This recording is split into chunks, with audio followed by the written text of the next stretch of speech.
ગાય છે, કેવી ગાય છે કમેન્ટ કરી શકો છો તમે. આ ગાયને પીવા માટે આપણે અહીંયા પાણી કરી રાખ્યું છે. પછી આપણે આ ગાયને ખાવા માટે ઘાસ અહીંયા ઉગાડેલું છે, જોઈ શકો છો કેવું ઘાસ છે લીલુંછમ. પછી આપણે આરામ કરવા માટે અહીંયા મેળો બનાવેલો છે, તમે જોઈ શકો છો. પછી આપણે મેળો બનાવવા માટે અહીંયા થાંભીલું પડીએ થયું. પછી અહીંયા આપણે ખાડો હતો એમાં આપણે કુલ ગાળવાની છે.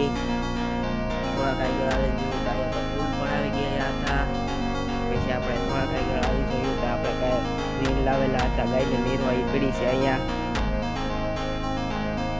આપણે પીવા માટે પાણી રાખેલું છે.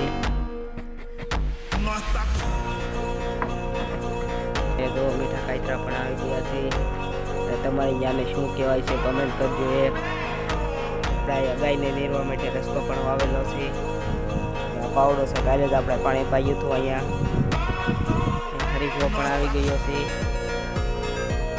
આપણા પછી થોડા કાંઈ ગાળી જોયું તો અહીંયા રીંગણું પણ આવી ગયું છે. મોટી છે રીંગણું છે કાંટાવાળું. થોડા કાંઈ ગળાવીને જોયું તો ઝાડમાં ડુંડા પણ આવી ગયા છે, તમે જોઈ શકો છો. આપણે બીજી ઝાડ છે નાની નાની વાવેલી. અહીંયા પાંદડીનો ફાલ પણ આવી ગયો છે.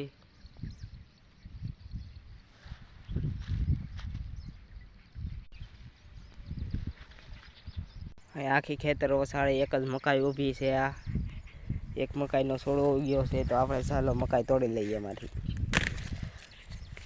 તો આપણે મકાઈ તોડી લીધી છે. હવે આપણે ચાલે જઈએ મેળે હોવા. પછી આપણે મેળે આવીને કડીક હોઈ ગયા છે ને હવે આપણે મેળે આવીને થોડીક મકાઈ પણ ફોલી નાખી છે જાગીને પાછા.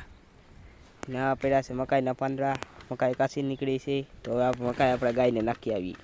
હવે મકાઈ પણ નાખી દઈએ કારણ કે મકાઈ કાચી છે, આપણે ખવાય એવી નથી. તો આપણે મકાઈ નાખવા જઈ રહ્યા છે ગાને.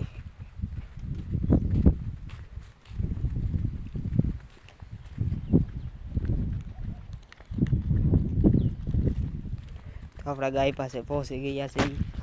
એમાં આપણે સીંડું ખોલવાનું છે, તો આપણે સીંડું ખોલી લીધું છે.